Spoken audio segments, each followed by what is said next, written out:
மக்கள் வணக்கம். மீண்டும் இந்த ஆலயம் நிகழ்ச்சியின் மூலம் உங்கள் அனைவரையும் சந்திப்பதில் மிக்க மகிழ்ச்சி. வாழ்வதற்கு பொருள் வேண்டும் என்பதை விட வாழ்வதிலும் பொருள் வேண்டும் என்பதே உண்மை. வாழ்க்கையை பொருள் நிறைந்ததாக உடையவர்கள் தமிழர்கள். இந்த உண்மையை உணர்ந்து நடந்தாலே நமது வாழ்விலும் அருள் இருக்கும். அந்த வகையில் இதோ இந்த ஆலயம் நிகழ்ச்சி உங்களுக்காக.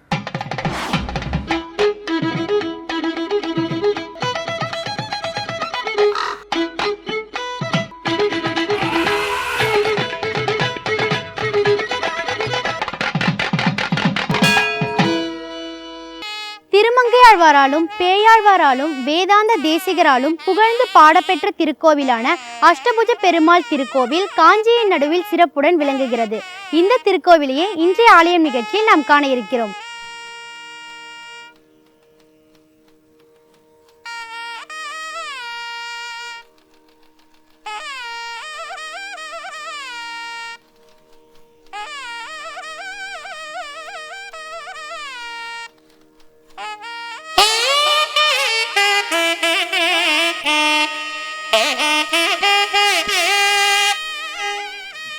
தொட்டப்படை எட்டும் தோலாகம் என்றியான் அட்ட புயக்கரத்தான் அஞ்ஞான்று என்று திருப்பேயாழ்வாரால் புகழப்பெற்ற பெருமாள் 8 திருக்கரங்களுடன் நின்ற திருக்கோலத்தில் அருள் புரியும் திருத்தலமே இது. அருள்மிகு புஷ்பவல்லி தாயார் உடனுரை அருள்மிகு அட்டபுஜ பெருமாள் திருக்கோயில் காஞ்சிபுரம் மாவட்டத்தில் அமைந்துள்ளது. காஞ்சிபுரத்தின் மையப்பகுதியில் திருக்கட்சி நம்பி வீதியில் 2 ஏக்கர் நிலப்பரப்பில் அமைந்துள்ள இத்திருக்கோயில் 108 திவ்ய தேசங்களில் ஒன்றாகும். 12 ஆழ்வார்களில் திருப்பேயாழ்வாரும் திருமங்கையாழ்வாரும் இந்த அஷ்டபுஜ பெருமாளுக்கு மங்களாசாசனம் செய்திருக்கிறார்கள்.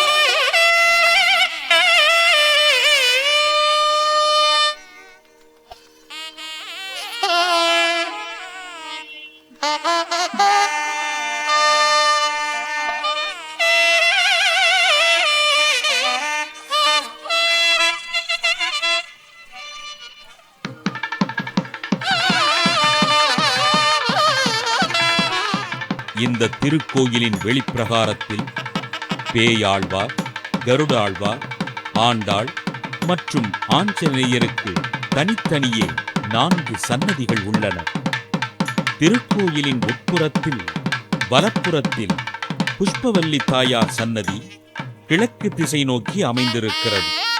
வெளிப்பிரகாரத்தை சுற்றி வரும்போதே தாயாரையும் சேவிக்கும் வகையில் இந்த சன்னதி அமைக்கப்பட்டிருக்கிறது.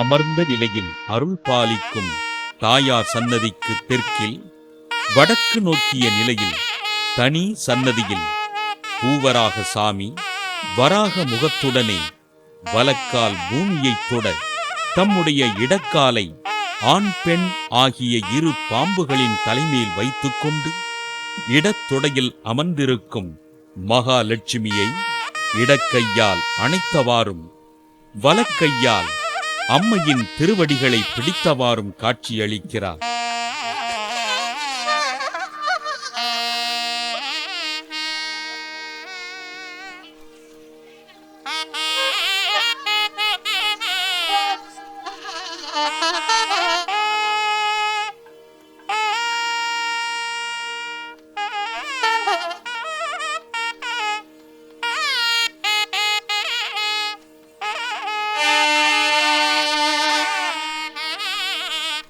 இத்திருத்தலத்து இறைவன் அஷ்டபுஜ பெருமாள் என்ற திருநாமத்துடன் தோற்றம் காண்போர் வியக்கும் வண்ணம் இருக்கிறது.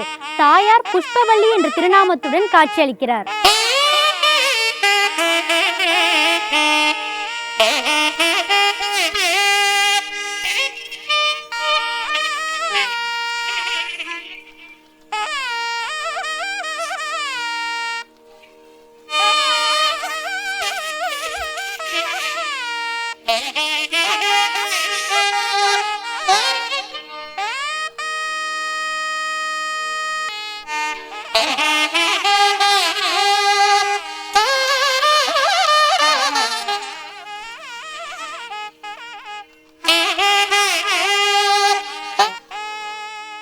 திருமங்கை ஆழ்வாராலும் பேயாழ்வாராலும் வேதாந்த தேசிகராலும் புகழ்ந்து பாடப்பெற்ற திரு அஷ்டபுய கரத்தான் தோற்றம் கண்டார் காதலிக்கும் வண்ணம் அமைந்திருக்கிறது. 8 திருக்கரங்களுடன் பெருமாள் காட்சியளிக்கும் ஒரே திருத்தலம் இதுதான்.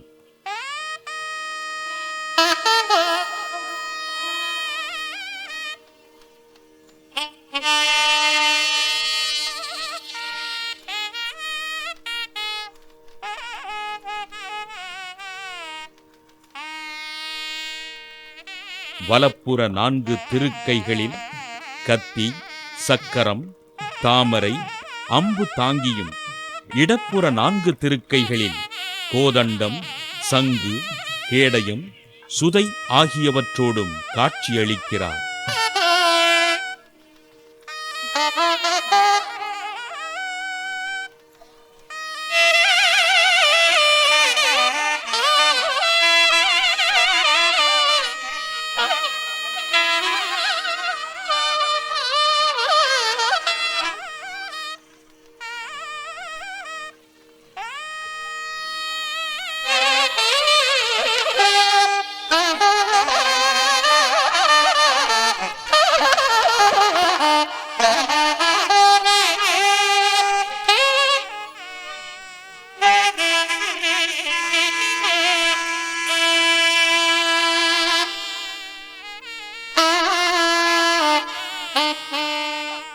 காஞ்சி மாநகரில் பெருமாளை அசுவமேத யாகம் நடத்தி வழிபட்டார் பிரம்மன்.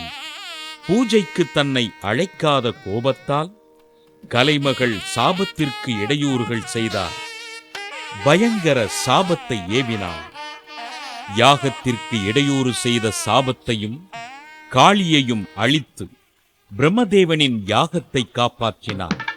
மகிழ்வுற்ற பிரம்மன் எண் கரங்களுடன் காட்சியளிக்கும்படி வேண்ட அதற்கேற்ப திருமாலும் காட்சியளித்தார். இதுவே இந்த தலத்தின் வரலாறாக இருக்கிறது.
சித்திரை மாதத்தில் பிரம்மோற்சவம், தீர்த்தவாரி, வராக ஜெயந்தி, ராமநவமி, ஆனி பவித்ரோற்சவம், ஆடியில் ஆண்டாளுக்கும் பெருமாளுக்கும் திருக்கல்யாண உற்சவம், புரட்டாசியில் நவராத்திரி உற்சவம், ஐப்பசியில் தீபாவளி, பங்குனியில் பெருமாள் திருக்கல்யாணம், கார்த்திகையில் தீபம் என ஆண்டுதோறும் இத்திருக்கோயிலில் திருவிழா நடக்கிறது. பெருமாளுக்கு பஞ்சர்ப உற்சவங்களும் வேண்டுதல் கல்யாண உற்சவமும் இத்திருத்தலத்தின் சிறப்பான வழிபாட்டு திருவிழாவாகும்.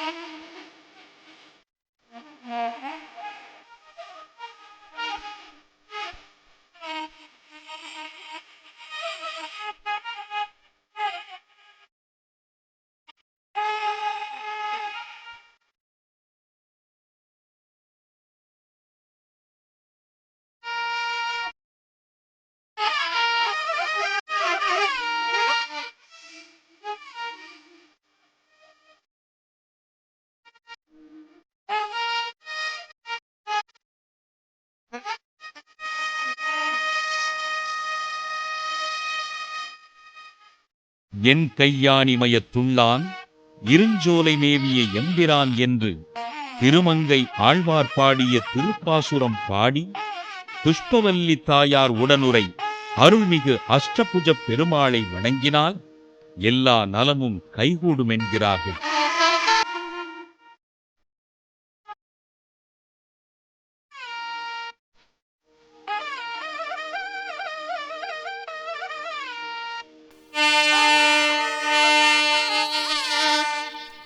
இனி இன்றைய ஆலயம் நிகழ்ச்சியின் அடுத்த பகுதியாக வருகிறது திருப்புகழ். திருப்புகழை பாட பாட வாய் மணக்கும், கேட்க கேட்க செவி மணக்கும், உணர உணர உள்ள மணக்கும். இனி இன்றைய நிகழ்ச்சியில் என்ன திருப்புகழ், என்ன பாடல் என்று பார்ப்போம்.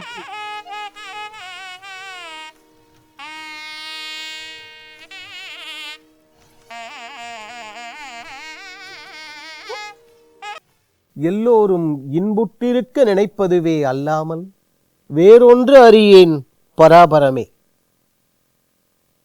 திருப்புகழ் தமிழில் என்ன என்ன சந்தங்கள் உண்டோ, தாள மாலை என்று சொல்கின்றோம் அல்லவா, அது தமிழில் என்ன என்ன வார்த்தைகள் உண்டோ அவ்வளவு வார்த்தைகளும், இன்னும் சொல்லப்போனால் சரஸ்வதிக்கும் பிரம்மதேவருக்கும் ஒரு புதுமையான திருநாமத்தை அருணகிரிநாதர் சூட்டியிருக்கின்றார். அப்படிப்பட்ட பெருமை நிறைந்தது இந்த திருப்புகழ். இன்று நாம் பார்க்கக்கூடிய பாடல் திடமிலி என்று சொல்லக்கூடிய பாடல். பழனிமலையின் மேல் எழுந்தருளியிருக்கும் பாலதண்டாயுதபாணி என்று சொல்லக்கூடிய பன்னிருகை பரமனை பற்றி உண்டான பாடல் இது. இந்த பாடல் திருமுருக கிருபானந்த வாரியார் சுவாமிகள் என்று சொல்கின்றோமே, ஏதோ பெரிய பெரிய இடங்களில் மட்டுமல்ல, பட்டி தொட்டிகளெல்லாம் கூட போய் பைந்தமிழின் பெருமையையும் பன்னிருகை பரமனின் புகழையும் பரப்பியவர் திருமுருக கிருபானந்த வாரியார் சுவாமிகள். அவர் இந்த பாடலை தினந்தோறும் பூஜை நேரத்தில் நாம் சொல்லணும். சொன்னால் நாம் நலம் பெறலாம், தவறாமல் சொல்ல வேண்டிய பாடல் இது என்பார். அது மட்டுமல்ல, அந்த பூஜை நேரத்தில் அடியேனை விட்டு இப்பாடல்களை பாடச் சொல்வார். அடியேனும் அடியனுடைய மகன் சந்திரமௌலியும் அவருடைய பூஜையில் பல முறைகள் பாடக்கூடிய பல திருப்புகழ் பாடல்களில் இதுவும் ஒன்று.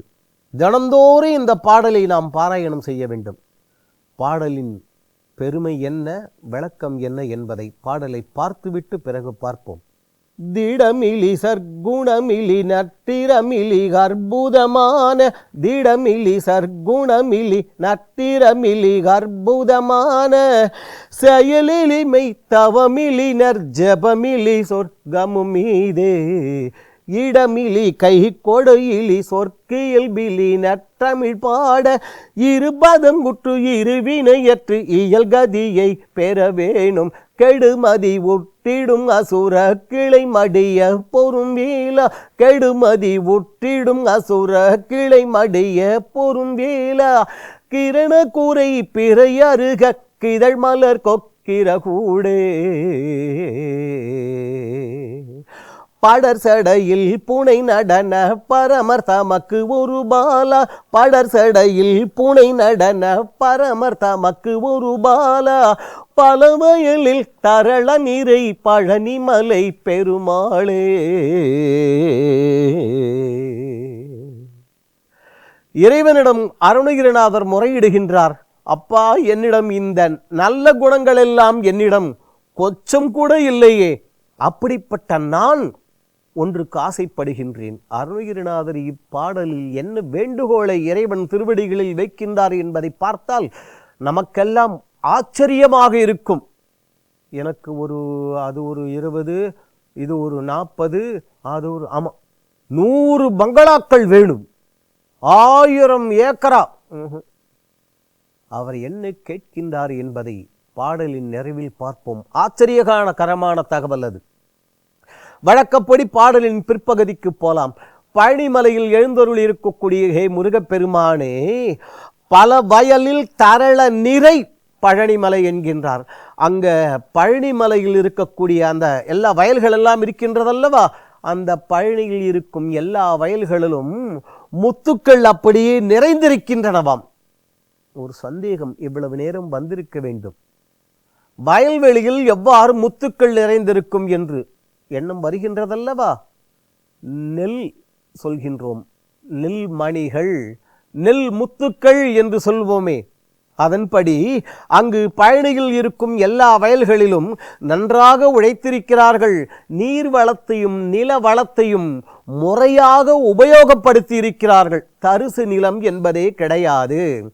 உழைப்பின்பாரா உறுதிகள் உளவோ, முயற்சி திருவினை ஆக்கும், முயற்சியின்மை இன்மை புகுத்தி விடும். என்ன வாக்கையா தமிழ்! அதெல்லாம் முயற்சி இல்லாவிட்டால் தெய்வம் கூட நமக்கு உதவாது, நினைவில் வைத்துக் கொள்ளுங்கள்.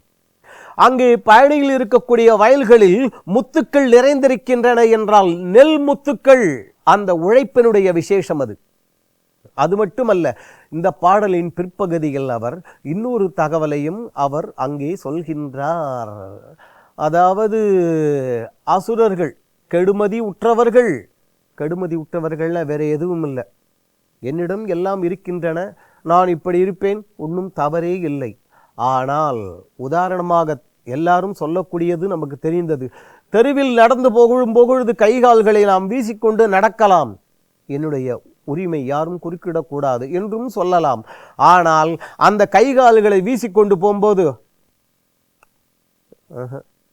அடுத்தவர்களுக்கு இடைஞ்சல் இல்லாமல் இருக்க வேண்டும் அல்லவா? இப்படி இல்லாமல் அடுத்தவர்களுக்கு இடைஞ்சல், அது மட்டுமல்ல அழிவையும் உண்டாக்கியவர்கள் அசுரர்கள், சூரபத்மனுடைய அந்த ஆட்கள், கெடுமதி உற்றவர்கள், அடுத்தவர்களை எவ்வாறெல்லாம் கெடுக்கலாம் என்று சிந்தனை உள்ளவர்கள். அப்படிப்பட்ட அவர்கள் அழிந்தார்கள். அது மட்டுமல்ல, அவர்கள் போனால் போகட்டுமே என்றால் அவர்கள் கிளையும், அதாவது உற்றார் உறவினர்கள், குடும்பம், குழந்தைகள் என்றெல்லாம் சொல்கின்றோம் அல்லவா, அவ்வளவு பேர்களும் அழிந்து போனார்களாம். காரணம் அந்த கெடுமதி. தீயவை தீய பயத்தலால், தீயவை தீயினும் அஞ்சப்படும். எப்பா என்ன வாக்கு வள்ளுவருது! அப்படி இருந்தவர்கள் அவர்கள். இது எதற்கு நமக்கு அருணகிரிநாதர் சொல்கின்றார் என்றால், நம்முடைய கெட்ட குணம், நம்முடைய கெட்ட சிந்தனை, நம்முடைய கெட்ட செயல்கள் நமக்கு மட்டும்தான் பாதிப்பை உண்டாக்கும் என்று எண்ணி நம்பி யாரும் ஏமாந்து போக வேண்டாம். நம்மை நம்பி நமது மனைவி, குழந்தைகள், உற்றார் உறவினர்கள், பெற்றோர்கள் என்று இருக்கிறார்கள் அல்லவா, அவ்வளவு பேர்களையும் அது அழித்துவிடும். அதனால்தான் இந்த குணம் கூடாது என்பதற்காகவே கெடுமதி உற்றிடும் அசுரர் கிளை மடிய பொறும் வேளா என்றார். அதன் பிற்பாடு சிவபெருமானை சொல்ல வந்த அவர் ஒரு அற்புதமான தகவலை சொல்கின்றார். சிவபெருமான் தலையில், அதாவது நிலவு இருக்கின்றது, பிறை நிலவு என்று சொல்கின்றோம். அது அருணகிரிநாதர் சொல்லும் பொழுது குறை நிலவு என்கின்றார். ஏன் குறை? குறை என்றால் நிறை என்று ஒன்று சொல்கின்றோம் அல்லவா, அந்த நிலவு என்ன? அடுத்தது அருகு, அடுத்தது அக்கு என்று சொல்கின்றார். அக்கு என்றால் என்ன பொருள்? எல்லாவற்றிற்கும் மேலாக நமக்கு தெரியாத ஒரு தகவல், சிவபெருமான் தலையில் கொக்கிரகை சூடி இருக்கிறாராம். நமக்கு தெரியாத தகவல் அது. இது என்ன தகவல் என்பதை அடுத்த நிகழ்ச்சியில் பார்ப்போம். முருகப்பெருமான் நமது எல்லோருடைய உள்ளங்களிலும் இல்லங்களிலும் எழுந்தருளியிருந்து எல்லா விதமான தீமைகளையும் நீக்கி நல்லவைகளை அருள வேண்டுவோம். நாமும் நலம் பெறலாம், நாடும் நலம் பெறும். சரி நேயர்களே, இன்றைய ஆலயம் நிகழ்ச்சியில் இடம்பெற்ற கருத்துக்களும் காட்சிகளும் உங்களுக்கு பயனுள்ளதாக இருந்திருக்கும் என்று நம்புகிறோம். இந்நிகழ்ச்சி குறித்த உங்கள் கருத்துக்களை எங்களுக்கு தெரியப்படுத்துங்கள். மீண்டும் வேறொரு ஆலயம் நிகழ்ச்சியில் உங்களை சந்திக்கும் வரை உங்களிடமிருந்து விடைபெறுவது சரண்யா. நன்றி, வணக்கம்.